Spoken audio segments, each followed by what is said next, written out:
अंतःकरण है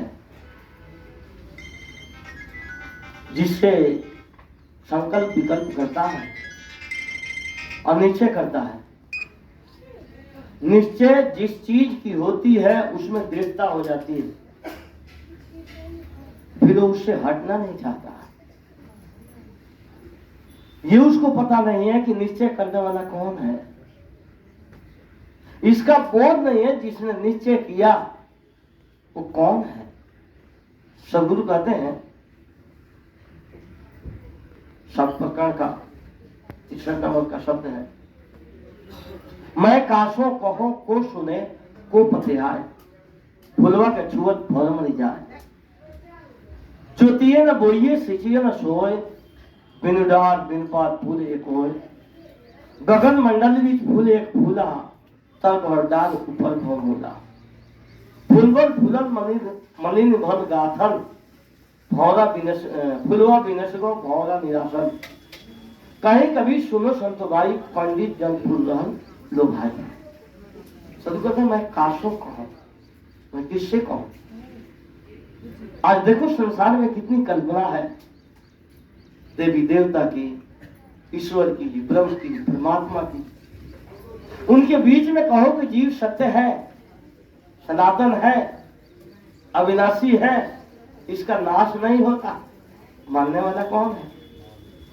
कौन मानता है? नहीं, थोड़े से लोग हैं जो इस बात को समझते हैं। पहले बताया, निश्चय करने वाला जो निश्चय करता है वो श्रेष्ठ होता है। ईश्वर निश्चय नहीं करता, आप निश्चय करते हो, जीव स्वयं निश्चय करता है। ब्रह्म कभी निश्चय नहीं करेगी, क्योंकि ईश्वर भी कल्पना है, ब्रह्म तो ब्रह्म है। ब्रह्म कोई वस्तु नहीं, आप वस्तु हो, आप पदार्थ हो। आपके रहने से अपना बोध नहीं है। अपना बोध इसलिए नहीं कि एक भ्रम है, हम इस शरीर को अपना मानते, मैं मानता। जो ये शरीर है इसी को मैं मानता, इसी को जीव मानता। कितने ऐसे लोग हैं जो इस शरीर को मैं मानते।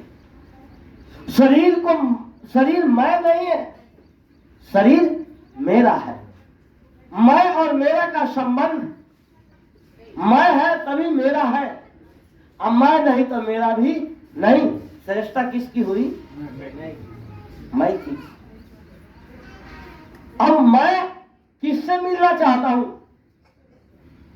ईश्वर से या परमात्मा से या ब्रह्म होना चाहता हूं? ये सबसे बड़ा भ्रम है, यही भूल है। सदगुरु ने क्या कहा?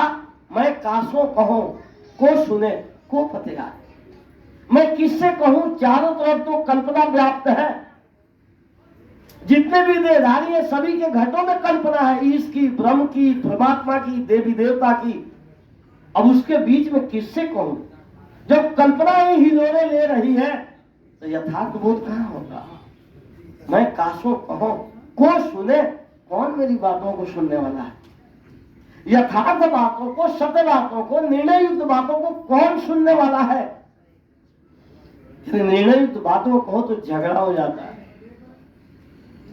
को सुने को पते, भी विश्वास कौन करता है?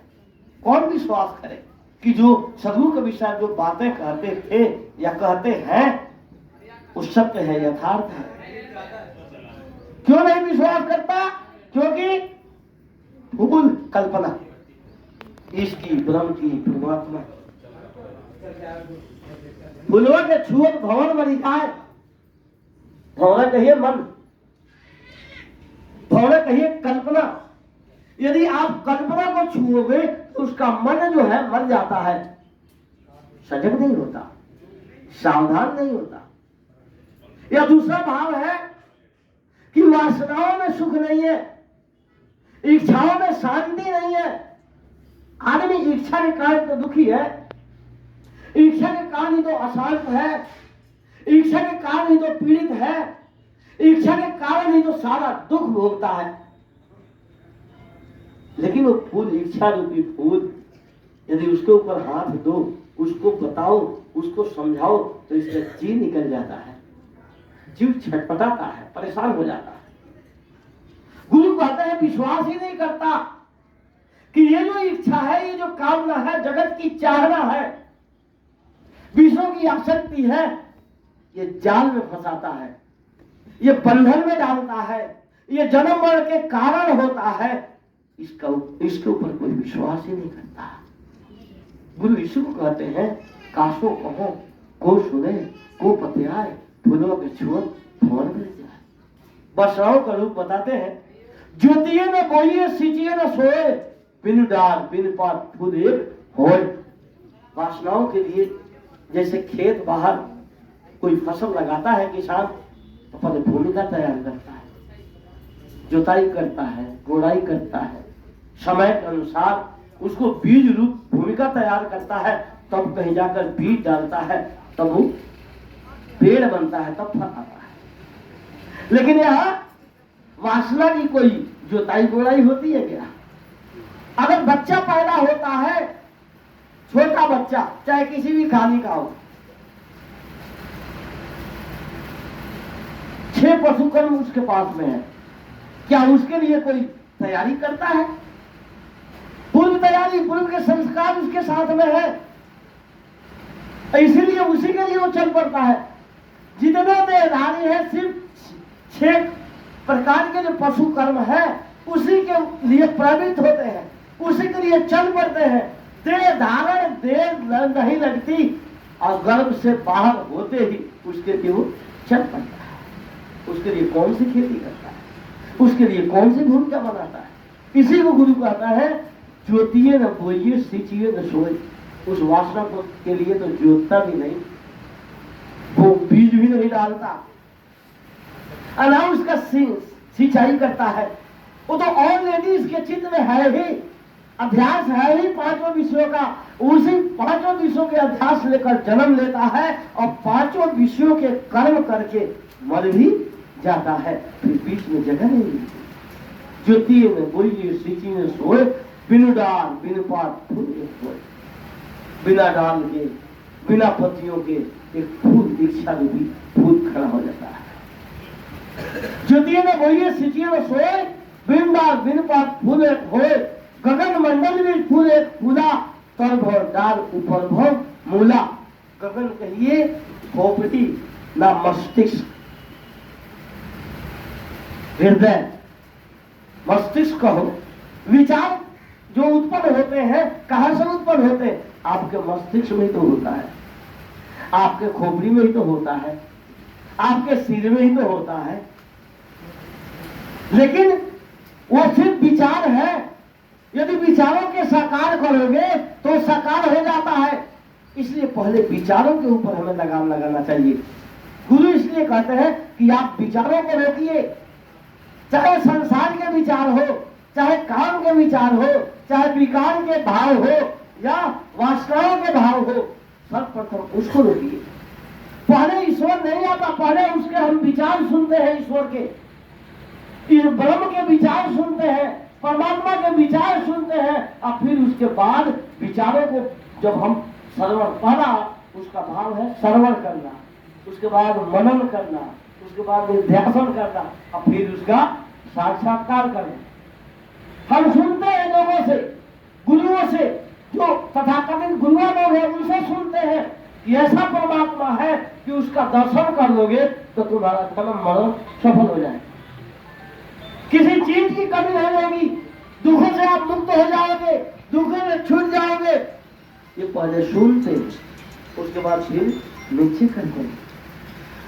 गुरु कहते हैं कि ये आपके विचार में, आपके मस्तिष्क में है, आपके भावों में पहले तरंगित होता है, तब आप उसके लिए काम करते हो, स्थूल क्रिया करते हो, क्रिया में उतर जाते हो, तब उसका दर्शन करना चाहते हो।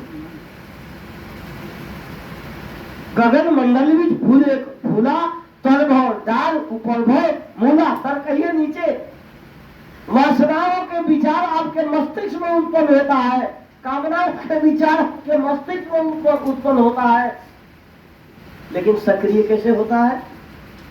ये इंद्रिय नीचे है, डालिया, ये इंद्रिय नीचे है। पहले ऊपर जो जड़ है, मूल विचार ऊपर मस्तिष्क से आता है, आपके हृदय से आता है, और अब उसका साकार करना चाहते हो, तो साकार करने के लिए ये इंद्रियां सक्रिय हो जाती, फिर आप विश्व की तरफ चल जाते।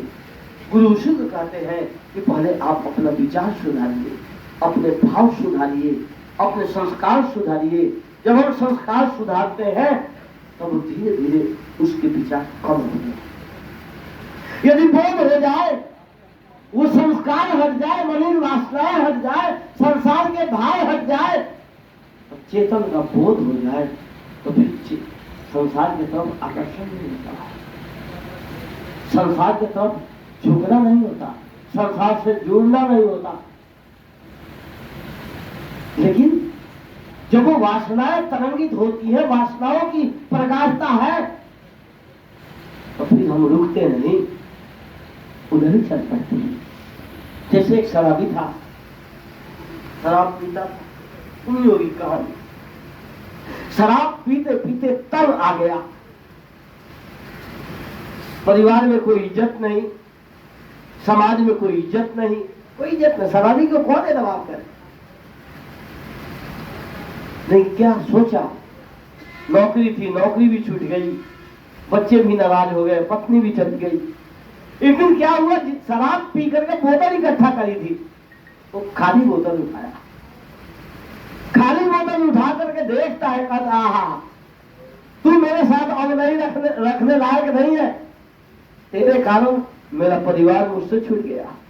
उस बोतल को फेंक देता है, फिर दूसरी बोतल उठाता है, वो भी खाली, उसको भी देख कर कहता है यार ये तेरे को भी रखना ठीक नहीं, क्योंकि तेरे लिए मेरे बच्चे मुझसे छूट गए, इसलिए उसको भी फेंक देता है। तीसरी बोतल उठाता है, तीसरी भी खाली। तीसरी जब खाली बोतल उठाता है, फिर वही कहता है अरे तेरे लिए तुझे भी रखना ठीक नहीं है, क्योंकि तेरे कारण मेरी पत्नी मुझे छोड़ करके चली गई। तो तीसरी बोतल ही फेंक देता है और चौथी बोतल उठाता है, चौथी भरी हुई थी, दांत लगी हुई थी, उठाता है, छाती से लगाता और चूमता, कहता ओहो तेरे बिना तो मैं जी नहीं सकता, और वो बोतल तोड़ करके पीने लगा। यही हाल आदमी की वासनाओं का है। जानता तो है दुख है, जानता तो है कि पीड़ा है, जानता है कि एनर्जी का ह्रास है, सुख नहीं मिलता, लेकिन वो स्थूल ऊपर ऊपर के जो दुख दिखाई देते हैं, लेकिन गहराई में उसके जड़ गड़े हुए हैं, अभ्यास है, फिर वो वासनाओं में गिर जाता है। इसी गुरु कहते हैं, सदगुरु क्या कहते हैं, गगन मंडल विच फूल एक फूला, तल भव डाल ऊपर भव भूला, फूल बर फूलन मलिन भर गाथल, फूलवा विनस भव निराशर। फूल बर फूलन, जब फूल इच्छाएं जब पूर्ण होती है, जो इन इच्छाओं के कारण जब कर्म में हम उतरते हैं, तो कर्म स्थूल हो गया, फिर वो संस्कार बन गए। अब आपकी चित्तवृत्ति वहां संस्कारों को बना देती है, और वो संस्कार टूटने वाले नहीं, वो संस्कार मिटने वाले नहीं। फुलवन फुलन मलिन फुलवा विनशिगो भौरा निरासन। जैसे वासनाओं का वेग खत्म हो जाता है, तो मन रूपी भौरा उदास हो जाता है, अब वो फिर वासनाओं की तरफ नहीं जाता। लेकिन इसका मतलब ये मत समझना कि वासनाओं की तरफ नहीं जाना, छूट गई वासनाएं, नहीं, उसका हरासमेंट, उसकी एनर्जी का हरास हुआ है। अब उस एनर्जी को इकट्ठा करने के लिए समय रोक देता है, फिर एनर्जी जब इकट्ठी हो जाती है, ऊर्जा जब संग्रहित हो जाती है, फिर वासनाओं की तरफ चल देता है। गुरु कहते हैं कहीं कभी सुनो संतो भाई, पंडित जन फूलवान लो भाई। गुरु ये कहते हैं संतों इस बात को सुनो। आम आदमी की बात क्या है, जो पढ़े लिखे लोग हैं, डिग्रीधारी लोग हैं, जिसको तथाकथित ज्ञानी कहा जाता है, वो भी उधर ही जाते। आम आदमी थोड़ी परमात्मा की कल्पना करता है, वो तो सुन लेता है। कल्पना करने वाला विद्वान है, पढ़ा लिखा है, शास्त्री है, पोथियों का ज्ञाता है, उसको इतनी बुद्धि नहीं आती इन सब का ज्ञान करने वाला कौन है, इनका निश्चय करने वाला कौन है, इसको दृढ़ करने वाला कौन है। अब फिर वो उसी में लटक जाता है, फंस जाता है, फिर जन्म मरण में पड़ता है। इसलिए हमें सावधान होकर के वासनाओं का त्याग करना चाहिए। चाहे वासना इस जगत की हो, चाहे वासना विषय की हो, चाहे वासना ईश्वर परमात्मा की पाने की हो, दर्शन की हो या अनुभव करने की हो, अनुभव करने वाले आप हो। इसलिए अपने आप को जानो, अपने आप को मानो। गुरु किसी ने कहा है, जानो अपने आप को, मानो अपने आप, अपने को जाने बिना मिटे न भव संताप। इन्हीं शब्द के साथ मानी विराम। बोलिए श्री